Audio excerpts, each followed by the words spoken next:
Hello, everyone, and welcome back to Vulnerability Weekly. In this show, we analyze the latest breach, the latest attack, the methodology, every 2 weeks or every week, depending if we issue a special, depending on the activity. We explore and dive in the various vulnerability exposed week on week.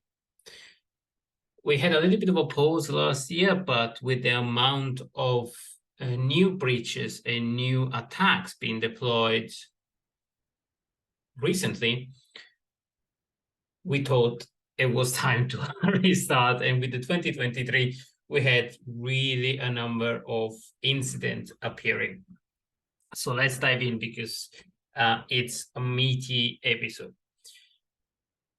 Since last year, we had several US organizations being breached, Twitter being very publicly breached with username and password. But maybe the most recent two that made the news were LastPass and Rackspace, the server host provider of Microsoft Exchange system and in general hosting, while LastPass was a very popular password vault storage system.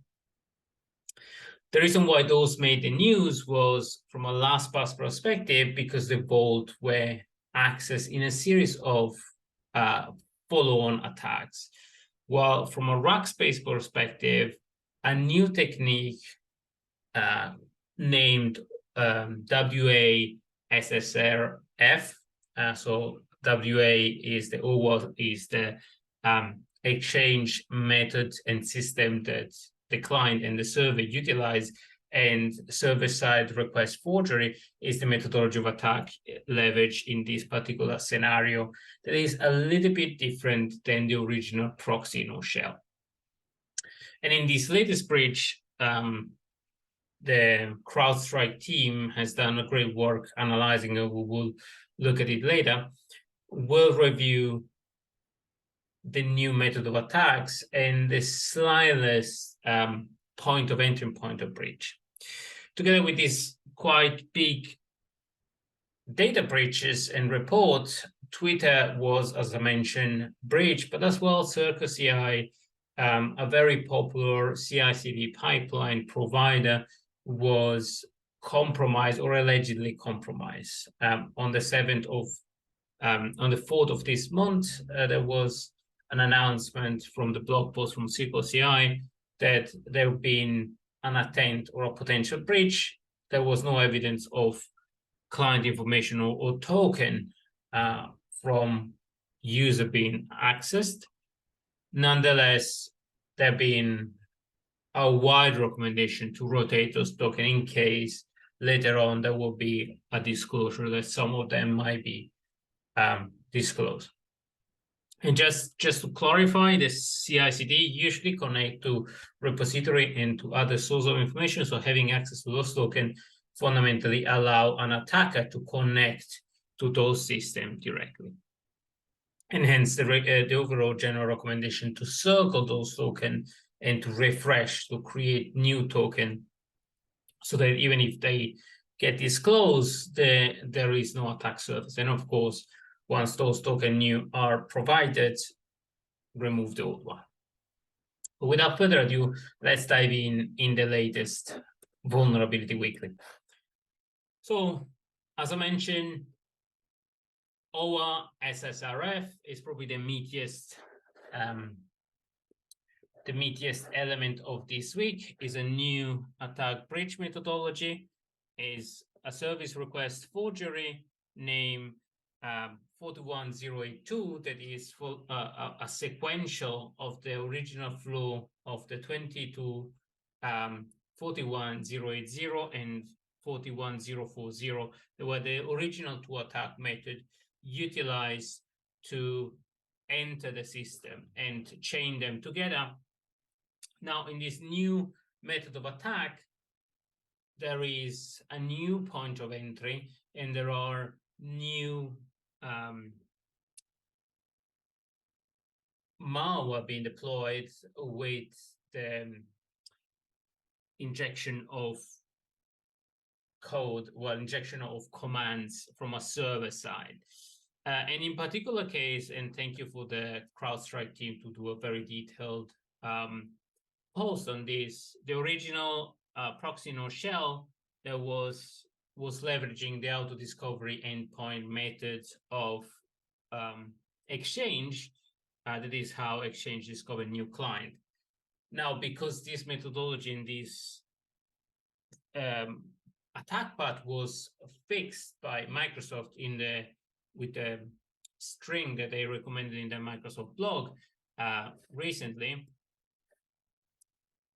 and with the new updates, these methodologies fundamentally bypass those updates, and hence is a new fundamentally method of attack.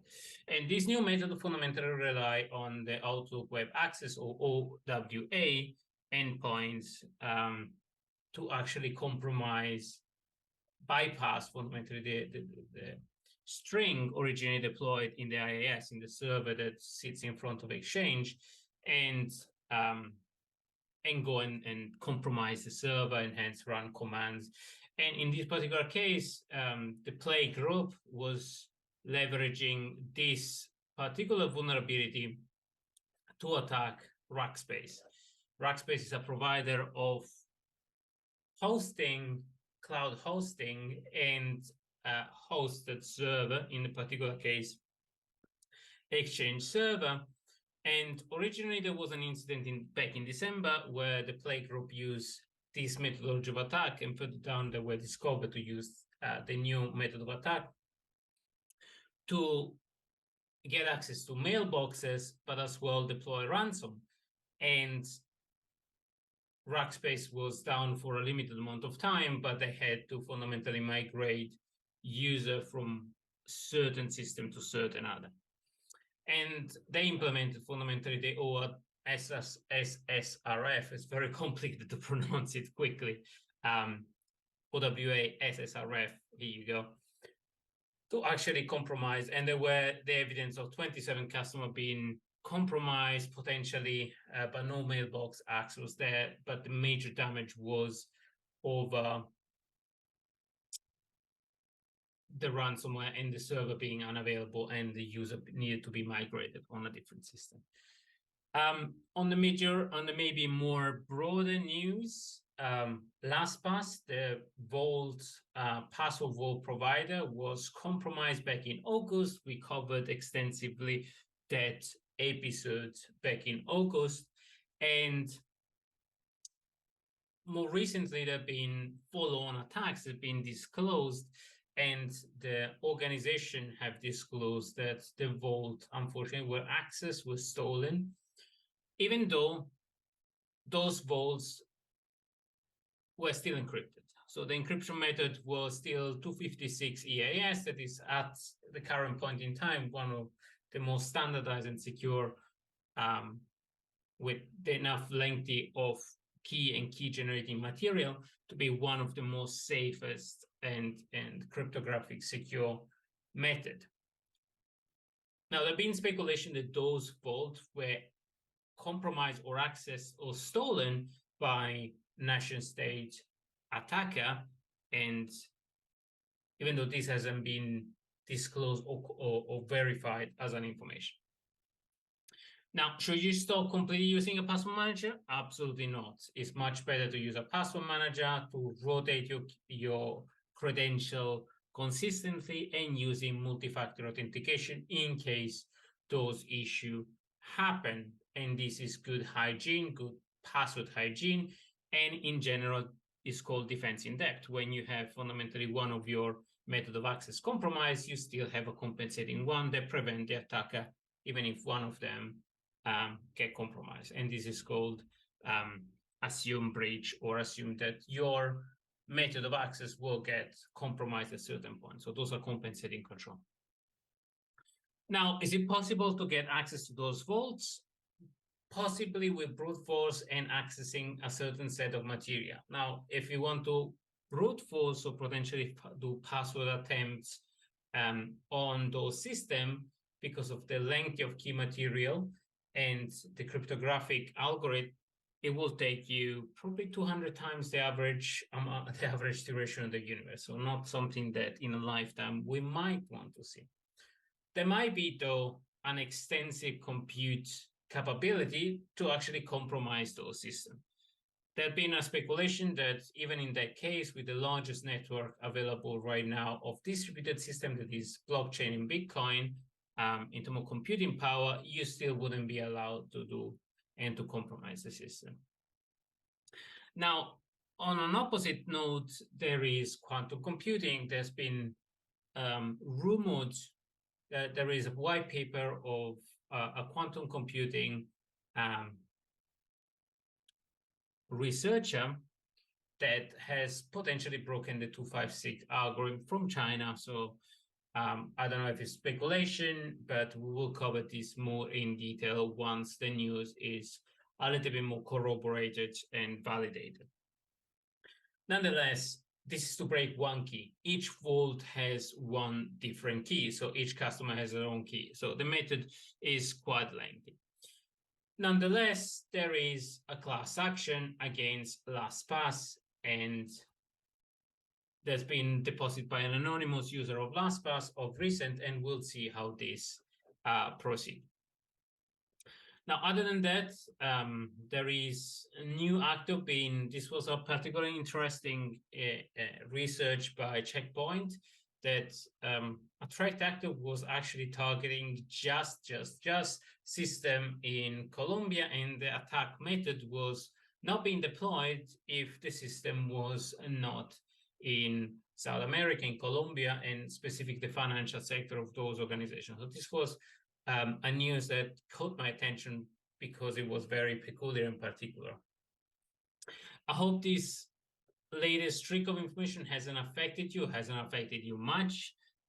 As always, rotate your credential, monitor the latest state of things, and react quite quickly on this. If you have Circle CI, I hope you have rotated your credential and your key. This is Francesco Cipollone, your host of Vulnerability Weekly. We cover every week or couple of weeks vulnerability and data breaches in the news. Thank you very much. Stay safe.